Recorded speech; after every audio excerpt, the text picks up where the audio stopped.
Thank you for joining us, Jaden. Thanks for having me. And so it's been quite a busy week for you and education reporters all over the state as this historic vote on vouchers took place. Talk to us about when your day started and what it was like in the early hours of Thursday morning to see this vote go through. Yeah, very long day. To your point, we arrived, myself, it was somewhere maybe around 9:30 in the morning, on Wednesday, the morning of the debate, in which it was set to happen. It's really interesting. You walk into the building and right away, you see. I don't have the number off the top of my head, but I would just say dozens to be safe. I wouldn't. It might even be, more than that. I might be understating it per se, but there were just a ton of people who were, protesting, particularly in support of public schools and in opposition to the school voucher legislation. And so, obviously, there were press conferences in the morning, and then ultimately, getting onto the House floor. For the chamber to conduct business. And there were two primary things that they were really there to take up. One was, a roughly $8 billion kind of public school funding package, right? That encompasses a ton of, additional dollars, as it relates to teacher compensation, base funding increases per student, and, special education funding, so on and so forth. And so obviously that was a debate that took several hours. And after that, to be honest with you, I think many people were really anticipating the school voucher debate, right? Because the House has historically been the place where the legislation has really struggled, and has run into a brick wall. And so this was really the first test this legislative session to see kind of what the support was like. And so certainly, a ton of intrigue, a ton of people in the House gallery kind of watching the debate, Texans from maybe different places and whatnot.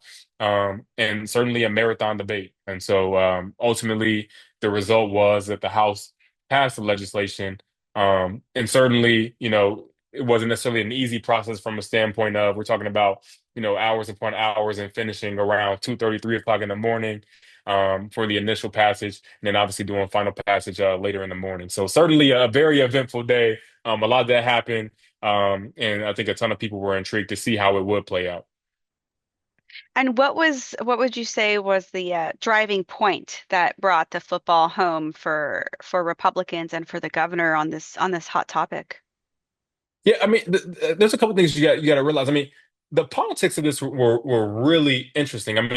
The day started off right where Governor Greg Abbott, who, this has been his top priority, for the last couple years, and he's invested a lot of political capital, a lot of money, from out of state, that he's received, but a lot of money nonetheless that he's invested in this very issue, right? And so, you saw that from the start of the day. There was a meeting among Republican members of the House where Governor Greg Abbott attended and spoke to the members prior to the vote. And he called in or, received a call from, President Donald Trump, who also relayed words to the members in the chamber. So if you can imagine just for a second, right, if you're a Republican who's on the fence about this particular legislation, you think about all those kind of pressures of the president of the United States is calling in. You got Greg Abbott, who in the past has shown a willingness to invest so much in getting rid of people who have opposed his top priority, which is what we saw in the March primary last year. Certainly, things to keep in mind. And so the debate was interesting. There was one particular thing. I think the Democrats in the chamber, they put a lot of stock into, and hopefully what they were hoping would kind of, folks would support would be putting the question of, should the state implement a school voucher program, putting that question to voters in November during the November ballot. That ultimately did not succeed. And I think once that happened, once that did not succeed, you could kind of tell being on the floor, the air kind of sucked out of the room, particularly for the Democrats, because that was kind of their hope that, we can maybe get some Republicans or some folks on board with this. Supposedly not. And then from there, I think it was the Democrats where it was like, let's just, extend this as much as we can. Let's try to relate to people watching kind of our concerns with this and where we think this is going to go. But ultimately understanding that, it seemed like the writing was on the wall, and you can certainly feel that energy in the room. So the next step is the governor's signature, and then from that point, when is the implementation? Yeah, so governor signature, not yet. So there are two things that where this can kind of play out, right? And so one could be the Senate likes the bill as the House passed it, and they agree with it. It goes to the governor's desk for his signature. Now, what many people expect to happen is what's called a conference committee. And so what typically happens is that, the legislation passes, the Senate has already passed also, its own version of the legislation. And so now what could potentially happen is that lawmakers from both chambers, from the House and the Senate, will meet in what's called basically a closed door meeting where they kind of hash out their differences and figure out kind of, where they can, bridge the gap and then bring that back to the respective chambers. And then obviously, if everybody, agree with those changes, you have the support for it, then it would go to the governor's desk. So, still some pretty significant steps, that need to happen before, it gets to the governor.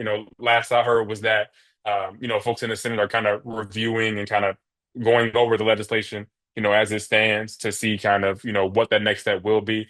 And so it is the $1 million question right now to kind of see what the next steps are.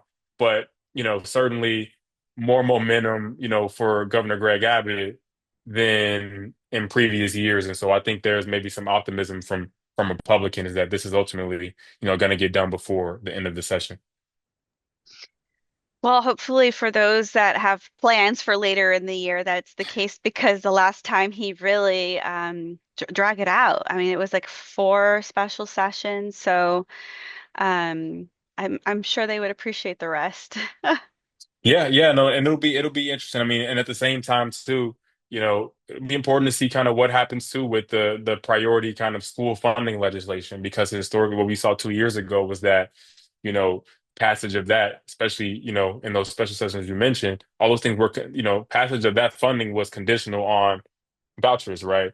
And so again, this session, it doesn't seem like it's headed there. But again, anything can happen in this building. We don't know what's going to happen if they end up going to a closed door meeting to hash out differences. You know, are there going to be sticking points that we can't foresee right now that folks kind of so there are still some things that need to be ironed out. But again, certainly, we'll see what happens. It's April now. There's still plenty of time until the end of the session at the beginning of June. And so, we'll see where it goes. But certainly, I know a ton of, school leaders and public school advocates are holding out on additional funding given the struggles that they have. And so, yeah, we'll see what happens. But everything seems to often go as vouchers go in that building. So, Well, there's definitely a lot of voters, people that are concerned about, I thought I voted for this Republican that wasn't going to give in to vouchers. And I mean, what we saw this week, a lot of those that were on the line, made their choice. and one thing I'd even add to that is that we've seen in the last day or so kind of Republicans who maybe people expected to vote against the bill explaining their rationale on their social media pages to voters who were commenting on their posts like, what happened? Like, what are you doing? And what we heard was, and kind of looking at those posts, was people really felt pressure, right? I mean, there were lawmakers who maybe were concerned that, if I vote against this in a session where it already seems that passage is going to happen, maybe that hurts the legislation that I'm trying to get across the finish line that's really going to help my district. Or maybe my, political career is put in jeopardy because I vote against the bill and then the governor decides to, put all his resources against me, right? And so certainly what happened in 2023 and in 2024 during the March primary was top of mind for lawmakers. And again, remember, before the vote, if you were on the fence, the governor has the president of the United States, Donald Trump, on the line, right? Who has really, been, has really championed, this particular issue. It, you kind of can start to see kind of how the cards or why the cards, fell the way they did. And so, but certainly to your point, I know there are constituents, who are disappointed. And again, we'll see kind of what plays out the rest of the session and if anything changes. Well, thanks for keeping us updated, Jaden. We appreciate all your reporting and your insight and your time. Um, I just want to say thank you, and we'll hear from you soon, I'm sure. Absolutely appreciate you. Thanks for having me.